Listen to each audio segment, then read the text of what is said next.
এক পরী ছিল, সে খুবই আনন্দময়ী আর চঞ্চল ছিল। তার এক জায়গাতে মনই বসত না।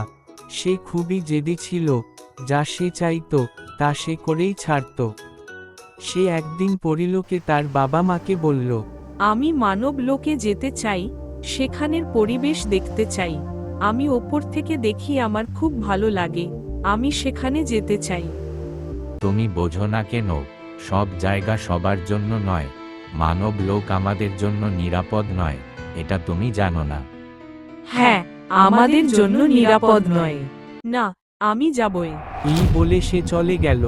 তার বাবা তার মাকে বলল, এই সব কিছু তোমার জন্য হয়েছে। আমি অভিশাপ দিচ্ছি ওর যেন মানব লোকে কোনো অদৃশ্য শক্তি না থাকে। পরী লোক থেকে সে মানব লোকে চলে গেল। সেখানে গিয়েই সিংহের মুখে পড়ল। সিংহ দেখেই গর্জে উঠল এবং পিছনে দৌড়াতে লাগল। সেও দৌড়াতে লাগলো। খানিকটা দূর গিয়ে হাঁপাতে হাঁপাতে প্রাণে বাঁচল। জঙ্গল থেকে হেঁটে যেতেই গ্রামের রাস্তায় কুকুর তাকে দেখে ঘেউ ঘেউ করতে লাগলো। সেখান থেকেও সে দৌড় দিল নদীর ধারে। সেখানে যেতেও দেখলেও কুমির নদীর তীরে ঘুমাচ্ছে।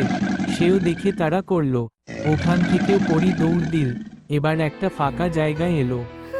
হ্যাঁ, বাবা ঠিকই বলেছিল, সব জায়গায় সবার জন্য নয়। আমি পরী লোকে ফিরে যাব, মানব লোক আমাদের জন্য নিরাপদ নয়। সে পরী লোকে ফিরে গেল এবং সবাই অনেক খুশি হলো। শেষে তার মা পরীকে আলিঙ্গন করে শান্তি পেল।